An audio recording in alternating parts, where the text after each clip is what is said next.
So, welcome to MJ's Academy. Today, we are starting here with a new lesson of the 5th standard IPM series, that is distance, time, and speed. So, let's start.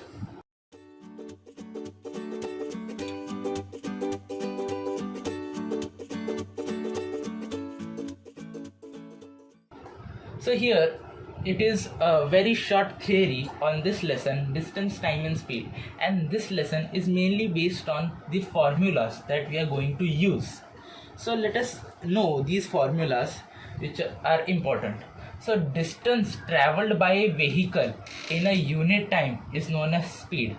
So we have heard speed in various different formats, that is the speed of the car or bike or any vehicle, or speed of r also when we are running. So that is speed. Speed is just the distance we travel divided by the time we took to travel the distance. That is speed. But in a journey, during a journey with a car or on a bike, the speed of the car or bike doesn't remain constant. Yes, we know that when we are in a traffic, the speed decreases, or in an open road, the speed increases. So that is a different case. But during that, we use average speed to take our total time upon distance with our distance traveled from point A to point B. So that is known as average speed. Average speed is equals to total distance upon total time, same as speed, but here we have to calculate the total distance upon total time of the journey. So that is average speed. Then there are two important formulas that are derived from this formula. So let's just learn them. Distance is equals to speed into time. So here, using this formula, we could see that when we take this time on this side, speed into time is equals to distance. That is this formula. The next is also derived from this formula. When we can see the speed goes on this side, the distance is divided by the speed, and what remains is time. So this is the formula, time is equals to distance upon speed. So these four formulas are important and would be used in the lesson.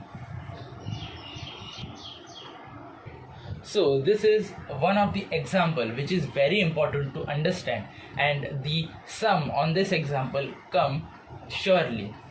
So here the speed of the car is given 50 km per hour, but we don't have to find any distance or time. We have to convert that speed into meter per second. So this is an important concept to be learned, that the speed of the car is 50 km per hour. Here kilometer and hour are greater than meter and seconds. So here we have to convert this kilometer into meter and this hour into second.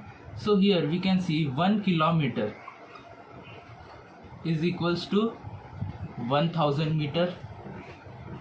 We have learnt it. Then 1 hour is equals to 3600 seconds.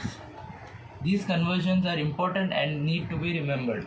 1 kilometer is equals to 1000 meter and 1 hour is equals to 3600 seconds.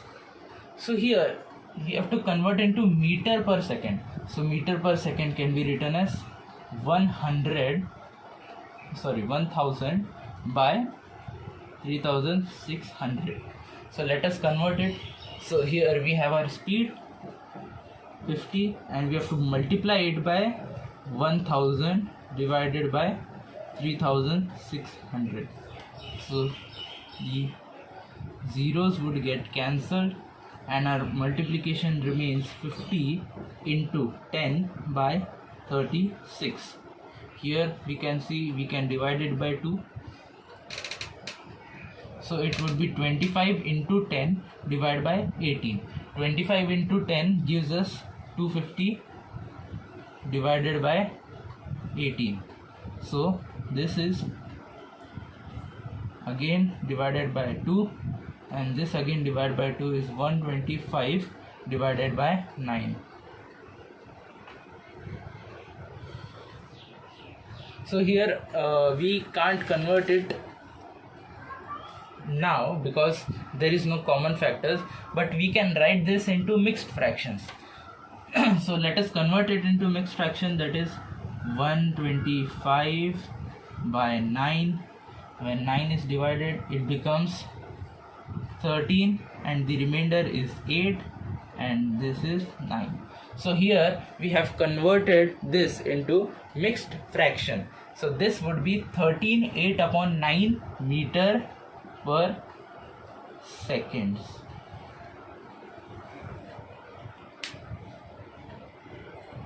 So we have learned that example, and based on that example we can derive also two formulas that are very very important to be learned. When we have to convert our sum from kilometer per hour to meter per second that we have learnt in that sum, so we have to just multiply our speed by 5 by 18. Then after that, converting from meter per second to kilometer per hour, we have converted from kilometer per hour to meter per second. We have to just invert that and convert that into meter per second to kilometer per hour.